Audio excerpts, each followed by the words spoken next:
well-regulated militia being necessary to the security of a free state, the right of the people to keep and bear arms shall not be infringed. Welcome to another edition of Bearing Arms Cam & Company, the last edition of Bearing Arms Cam & Company for 2025. We will see you on the flip side of the new year next Monday. We're going to be talking with James Panero on today's program. James is, I believe, the executive editor at New Criterion. He has also written a fantastic column for the New York Post detailing his experience at acquiring a New York City carry permit. Yeah, he is one of a select number of New Yorkers who can theoretically exercise their right to carry a concealed firearm in public. Practically speaking, not so much, right? And we'll get into that as well. Before we get to that interview, though, I do have to share some great news. Bearing Arms contributor and my good friend John Petrolino awarded a number of awards by the New Jersey Society of Professional Journalists in their 2025. Let me make sure I get the name of this award correct. The Excellence in Journalism competition. So John received first place in the Metro Division Best Coverage of State Government for his series documenting potential abuses in the permit to carry application process that ran at Bearing Arms. He also won first place in Best Coverage of Municipal Government for a story at Bearing Arms, permit to carry denial over a driving record. And he also received second place for Best Coverage of Municipal Government for a series of articles at Bearing Arms all about gun ownership being alive and well in the Garden State. In addition to those three awards, John also won second place in the category of Best Short Documentary for his interview with armed citizen John Cabor. I'm going to make sure I pronounce this correctly. John Cabarakis, who used his legally owned firearm to defend against a attempted home invasion. So again, you know, if you are a regular reader to Bearing Arms, you already know the outstanding work that John does. But the fact that this work is being recognized by journalists in New Jersey, in anti-gun New Jersey, in an industry that, frankly, is chock full of anti-Second Amendment media bias, I think says a lot, about John Petrolino, and it also says something about the professionalism of the judges there with the NJ Society of Professional Journalists. So congratulations to John Petrolino for the well-deserved accolades. I would remind you as well that John is one of the finalists for Best 2A Writer at the Gundies. So if you have not voted for him, go and vote for John in the Gundy Awards. And hopefully we'll have some more accolades to share with you for John next year. All right. With that in mind, let's get to today's conversation. Again, James Panero joins to talk about his experience in obtaining a concealed carry permit in New York City, the highs, the lows, and the gauntlet that must be run before you can exercise a fundamental civil right. Take a look and a listen. James, thanks so much for coming on the program. It's really good to see you, sir. Oh, it's good to be here. Thank you for having me. Absolutely. I wrote about your piece in the New York Post last week, but I'm thrilled that we could get you on the program to talk a little bit more about this because here we are 3.5 years after the Bruen decision. The May issue concealed carry regime is supposedly over and done with. We know that there are about 17,000 New Yorkers with a concealed carry permit. That's up from about 4,000 when the Bruen decision came down. And you are one of those 17,000, right? I guess I am. Yeah. I have to say, it's so the numbers have, grown, obviously, from what they were a few years ago. I think they're still well below where they should be in a city the size of New York City. And I think there are a number of reasons for that. But let's talk about the process that you went through. So first of all, why did you decide to apply for a carry permit? Yeah. So my story began really with my father. I grew up in New York City with my dad, and he had a premise permit. That's all he could get at the time. He was a professional, an architect here in the city. He got back into firearms in the 1990s. He said he was interested in kind of just target practice. He liked he remembered his time in basic training, training for Korea, and kind of thought, well, this is a nice hobby to take up, and it was something that he could do with me. I was a teenager, and so he got me involved. We went to a wonderful gun store in Little Italy. It's no longer existent. John Giovino Gun Shop. I mean, it was famous. It had an enormous paper mache pistol hanging from its sign, and I mean, there are all these great photos of the place. Anyway, we got my first bolt action 22 rifle there, and I would go to a range with him and practice on the little rifle, and he would practice on his pistols, and it was something we did together. And I had great memories of doing that with him. He passed away in 2019. And so I looked to take possession of the pistol. It was an old service revolver, blued 357, actually from the late 1960s. Okay. And it's a daunting process to look into what you need to do as a resident of the city of New York. You just don't even know kind of where to start. Can I even do this? I mean, that's the first question you ask. Is it even possible? Yeah. And I had many false starts in going through that registration process, because and at this point, this is just to keep the gun in your home, right? That even just to even take ownership of it. Yeah. I couldn't even have it at the time. That's correct. Even to have it in your home, even to hold it, even to do that in the city of New York. Finally, I kind of, pulled up my pants and said, okay, we're going to do this. This is important. I want to, reconnect with my father in this way. And I did it. I registered myself. And I looked into also the Bruen decision, which you talk about.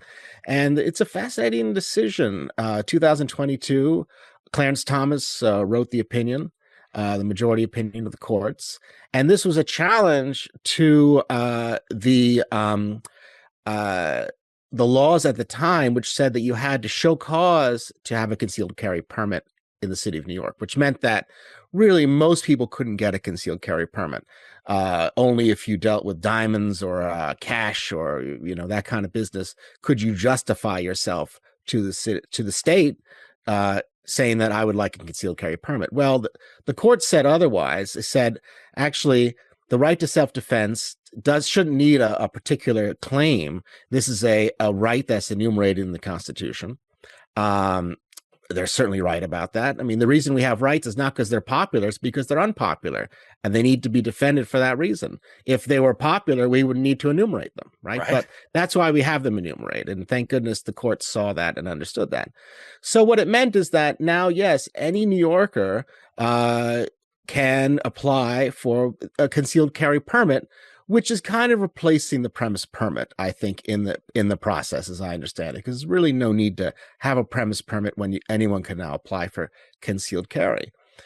So I went through that process. I did the training. I filed all the documents. The NYPD has a website now that allows you to register, to do much of the registration online, which is actually an improvement since my father's day, when it was all paper and you had to get these checks, the particular postal money orders, and bring them down yourself and all that. I mean, now it is online, so anyone can start the process and see what it's all about. You also have to take an 18-hour class, which I did, and show the certificate for that. And once that's done and you're approved for a concealed carry license, then you can't take possession of the firearm yet. Then you have to have the firearm registered to that permit, have the permit sent back to you with the firearm listed on the permit, and then finally it's released to you. And that's what I did. I had heard stories that it was going to take years and years, and probably around 2022, when the Bruen decision came down, and you had all those thousands of applicants, it really got backed up. It's not so backed up now. It took me 6 months, which, I mean, for New Yorkers is pretty fast to get that process done.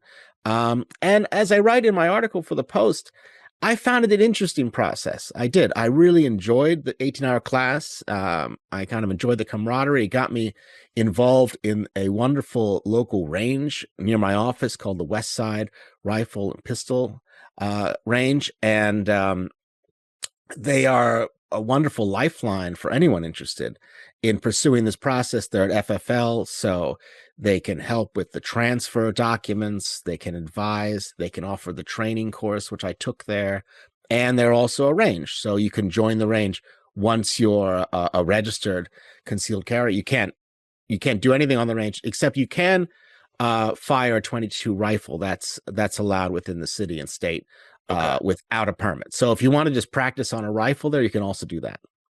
I'm lucky that I was able to go to John Jovino's gun shop before it closed down, and I've been to the West Side as well. And you're right, it's great. It just kind of tucked away, very. It's not like it's got big Garris neon signs out front. It's just kind of a hidden gem. No, it's a wonderful throwback place. This is what kind of makes New York great, isn't it? It's these holdouts that it's not just a faceless condo. It's this place has been around since 1964, predates all the gentrification in the neighborhood. Yeah. I mean, now there's fancy restaurants and designer stores and furniture stores, and but this place has been holding on there. It's where they actually shot a scene from Taxi Driver when Travis Bickle practices at the range. It's that range, and I have to say they have not updated the place since that was filmed. So I'm curious. And by the way, congratulations on it only taking 6 months, because that is I think pretty fast. I mean, we've got lawsuits that are ongoing where people have been waiting a year or more to get approved. So hopefully we can speed that up. I would say 6 months is too long. And I think that what was the application fee? Do you remember? It's almost $500, right, to Yeah, apply no, for it. it's substantial. There's the application fee and the course is expensive. I think the course might be another $500. Yeah. Yeah, it's not an easy process at all. I mean, it's a Character references, burden. right? Character references. You got to get certified documents. And you still have to go to an in-person interview at some point, right? Yes, and you have to get fingerprinted. Obviously, there are many steps. I would say it's kind of on par with applying for maybe a little higher than applying for a mortgage, or that kind of process. It's very involved, many steps. You could just throw up your hands, as I did, and said, I got to come back to this later. I mean, the good thing is that with the online system, you can start it, you can get to page 3 and say, okay, I got to take a break, or now I got to go back to it. And that's what I did, at least. It took me it was 6 months since I pushed the button on it. I would say it wasn't 6 months since I started the application process. It was since I submitted it. Okay. So I know people, I heard back from people said, like, I just gave up. I couldn't go through the process. So that's part of the reason the process exists, is to dissuade people from going through the legal process, which is very unfortunate. Yeah. And I think it just encourages people to follow an illegal process, which I don't think anyone should do. You should go through the legal process. It's funny that you mentioned that. I wrote a story for Bearing Arms earlier today. Jessica Tisch, the NYPD commissioner, announced, I guess on Monday, that they've seized 25,000 guns over the last 4 years. And I thought, well, how many concealed carry permits have they issued in that same time period? And the best I can figure is right around 20,000. So if you're taking more, quote unquote, illegal guns off the streets, then folks are able to legally exercise their right to bear arms.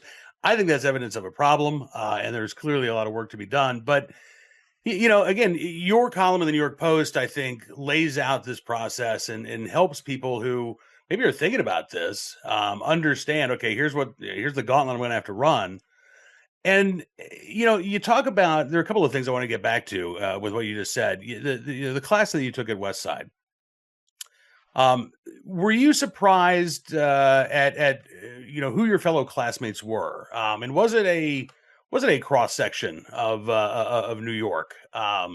It certainly was. I think everyone was looking around there, kind of wondering who my classmates were going to be at this thing. Yeah. And like I'm often pleasantly surprised in New York. You enter the subway car and you say, "Well, actually, we're neighbors here." And I feel like it was a neighborly group at West Side. Really, a range of ages, of backgrounds. Clearly, some people had a premise permit already and they were upgrading to concealed carry. Other people had never touched a firearm before, and they saw, for whatever reason, maybe it was the attacks of October 7th, they feel vulnerable in their synagogue or temple. Or maybe just feel like, I want to be a responsible New Yorker. I want to be proactive and not wait till this becomes a necessity and now I can't go through the process. I want to be ahead of that. And I think that's a responsible thing to do as an American, to have firearms literacy, to have proficiency, to know, to not buy into, I think, the scare tactics of the left around firearms, but to just understand what you're talking about, understand how to hold it. It's a long process if you do it properly. The training is a long time, and it's good to start that sooner than later. Yeah. Did you have any concerns about writing about this and sort of outing yourself as a concealed carry holder in New York City? I probably should have concerns just because, I don't know, most people don't like to broadcast their lives. I'm a columnist. I feel a responsibility to talk about something that I feel is important. And it kind of would go against my professional ethics to withhold something that I'm doing that I feel other people should know about. As I was going through the process privately, everyone was asking about it. I was encouraging people privately, here's what you need to do if you want to do this yourself, because they were interested in it. And I said, this really should be a column because it's unfair to not let people know about this. Have you gotten a lot of feedback since Yeah, the column has been published? interesting feedback. I mean, I think a lot of encouragement to the piece. But also several emails, letters, just saying, you didn't mention this, you didn't mention that. Of course, you can't mention everything. Right. There are so many trip hazards in the process that you almost learn as you go through it. For example, the limitation on capacity. Someone said, "Oh, I had a Beretta. The magazine held 13. It couldn't be reduced. There was no way to kind of adjust that. In New York City, the magazine capacity is 10." And so the person couldn't get that firearm registered and had to kind of give it up because it couldn't be registered. They couldn't figure out a way to get a reduced capacity magazine to make that a legal firearm in New York. So that's one challenge that someone told me about that they faced. Others said, look, I tried the process. I just gave up. It was too much. They wanted me to get these things notarized, this, that. And I just said, forget it. I understand that. I almost felt the same way myself. Yeah. Yeah. Well, I mean, as you say, I think this system is meant to dissuade people from applying. I think I think the way the system is set up is meant to chill the exercise of this fundamental civil right. It definitely is. And I will say, I do want to say the licensing division of the NYPD is not the problem. They were all very pleasant to work with. Whenever I interacted with them, they are professional. That's not the issue. It's really the laws that are in place that make it so challenging to go through. And, you want to talk about dissuasion. When you get the permit, the big issue now, and this is what happened after Bruen, is that the legislature imposed all of these additional limits on where you could possibly go with that firearm. And in fact, the limits are more draconian than what existed before Bruen. So in de facto, your right to conceal carry is more diminished really in New York City than it was perhaps even before Bruen came down. And what I mean by that is the sensitive place laws that were put into effect. Basically, the left-wing legislature understood this decision was going to come down. So they concocted a whole legalistic means to make sure it didn't have any teeth. And what they said is that, okay, you can get a concealed carry permit, but you can't take that concealed carry weapon to every single place in New York City, essentially, so you can't bring it on any transportation. You can't bring it into a park. You can't. So that means you can't bring it on the subway. You can't bring it on a bus. You can't go to your range with it. Essentially, you can't bring it through Times Square. And by Times Square, what we're talking about is really all of Midtown. And there are these really ridiculous signs up that say gun-free zone that are kind of like the legally mandated signs. And they're all covered in graffiti and stickers and everything. You can't even read them anymore. And this is supposed to tell us that, okay, you want to be law abiding. Okay, then look at this invisible sign. You don't go past it. Of course, there's been plenty of gunplay with illegal firearms in this zone because no criminal is going to say, "Oh, wait a minute, we can't." Look at the sign. Right. It's preposterous. So it's really more trip hazards in the whole thing. Uh, and during the training, they tell you like, don't mess with that. Don't get a concealed carry permit and be foolish. Take it into these zones and get your firearm taken away. Maybe get a charge in the process. Like Mhm. stick by the letter of the law for now. And what we hope for is that this law will be challenged because it's not in the spirit of the Bruen decision at all. Yeah. Uh, Well, I mean, the good news is that those challenges are ongoing and underway. But you're right. Back when hardly anybody could get a New York City carry permit, those who had a permit could carry it almost anywhere, right? You could get on a subway, you could get on a bus, no issue, because the that's exactly right. concealed carry wasn't banned. But Right. then when they had to, oh no, now the average New Yorker can get a permit. Okay, now nobody can carry anywhere. And That's right. What if you live in this zone? We were talking about it. yeah, I mean, it's almost like they haven't even thought it through, nor do they want to think it through. If you live in this zone, as I understand it, you can't even carry the firearm in a locked case through these areas as you could with a premise permit.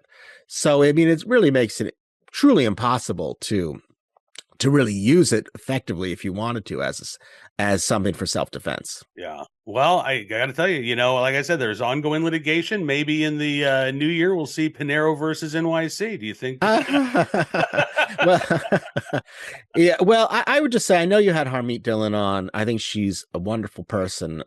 She's doing great things. I would just encourage Harmeet to look at New York City Mhm. and look at the sensitive place laws, which are really absurd, just designed to trip up law-abiding New Yorkers. It encourages illegal firearms, discourages legal firearms. I hope she'd look at it and say, this is just absurd, these Yeah. laws. I echo that thought as well, and I hope that New York City will be one of the targets of the DOJ Civil Rights Division in the Second Amendment section in the new year. But I also hope we get a chance to continue talking with you, Jim. How often do you get to the range these days? I try to go once a week. I'm very fortunate. West Side's very close to my office, and so it's a nice thing to do. It's kind of the way my father did it. He would go just on his off time, as just a way to kind of refocus the mind. West Side is a great just place to kind of hang out. They have free coffee and donuts, and very friendly. The TV's on, the local news is on the TV. And it's nice to see different walks of life when you're there. Yeah. There's a lot of retired detectives and NYPD who go through and are using the services at West Side. So I try to go once a week, and then also I've spent a lot of time through this process, and this I was encouraged through the 18-hour class to do this. Is to there's a lot of great online resources too. Masad Ayub, I look at a lot of Wilson combat videos just to kind of focus on little things, grip, stance, just how to handle a weapon. These questions, I'm still an amateur at this. I'm still a novice, and I know that, and I think everyone should acknowledge their limits. And so it's I know it's taken me a while to kind of become more proficient at it, and I'm slowly going through that process myself. Well, I'd love to be able to touch back with you here in a few months and just see how things are going and see how you're progressing in your training and proficiency and really just life as a gun owner in New York City. Yeah, and I hope the numbers you saw people applying for concealed carry maybe have an uptick from the article. I would feel like I did my job if we see that happen.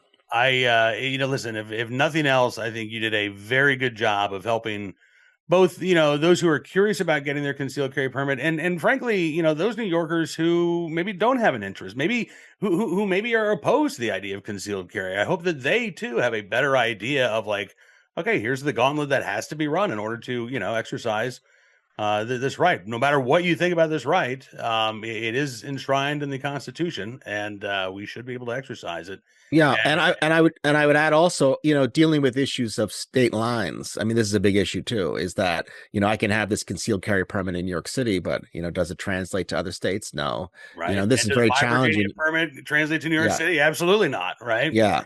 Yeah. And so, I mean, that makes no sense too. I mean, there really should be national standards on this as there is with the driver's license.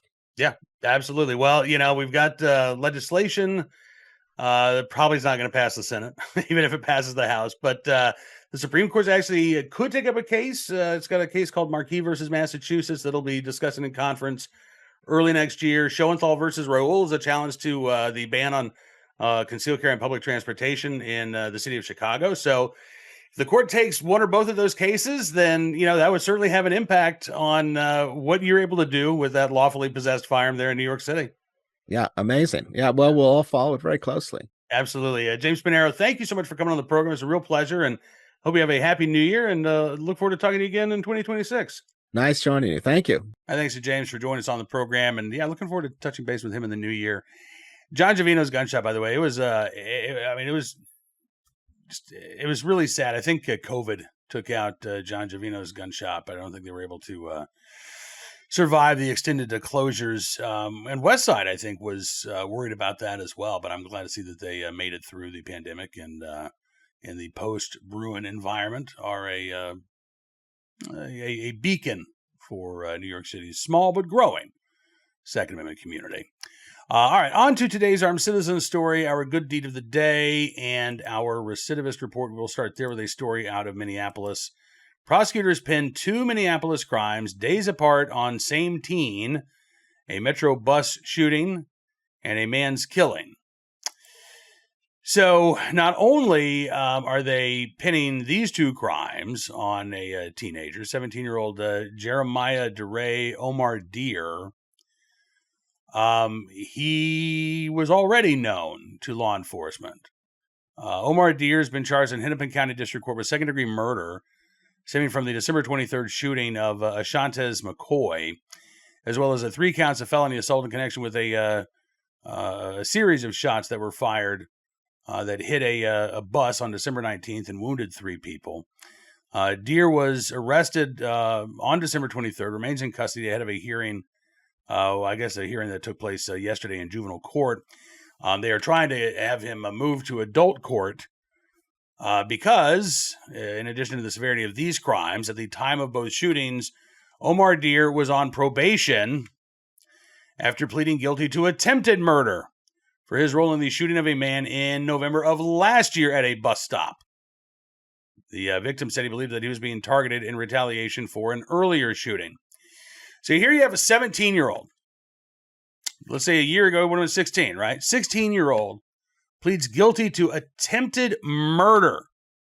And a year later, he's out on probation. What the hell's going on in Minnesota? Where a juvenile can commit a violent offense like that and be walking around the streets 12 months later. And by the way, it's not like he's accused of committing these crimes the day he got out of juvenile custody, right? The Minneapolis Star-Tribune doesn't say how long, if any time, Omar Deer spent behind bars on that attempted murder charge after he pled guilty. It's entirely possible he walked away with probation. So I know that Minnesota Governor Tim Walz, is already drawing a lot of fire for the massive fraud that has been documented there in Minneapolis and across the state of Minnesota under his watch. And I know that Tim Walz is going to make gun control a primary issue in the upcoming legislative session to deflect away from some of the other problems that he's facing.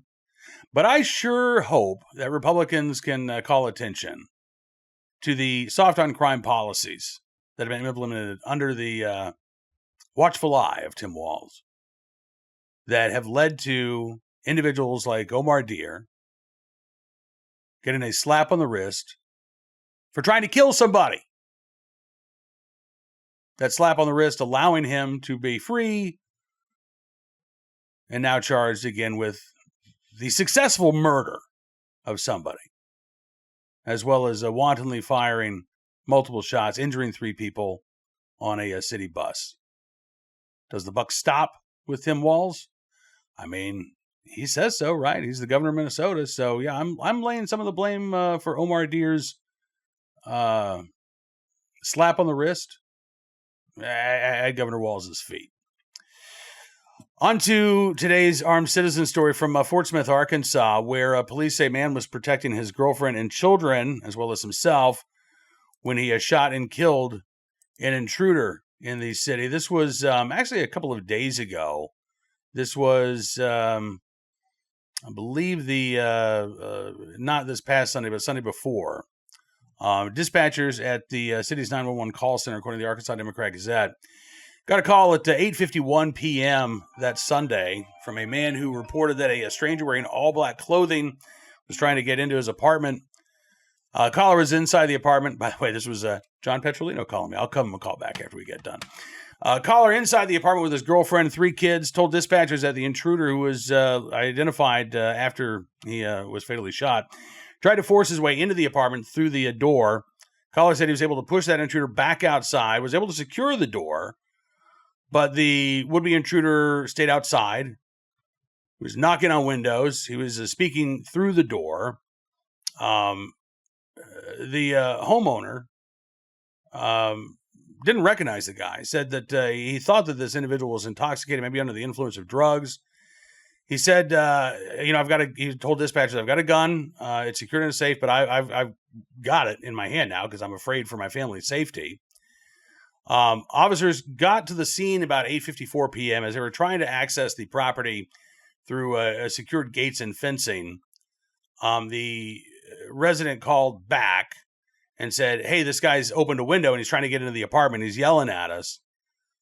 He then fired 1 shot, and the suspect left the window area, according to the department's report. When officers were able to access that secured area, they found the individual identified as a man named Wayne Nance on the ground about 50 feet from the apartment door, had a single gunshot wound. He was pronounced dead by emergency responders there at the scene.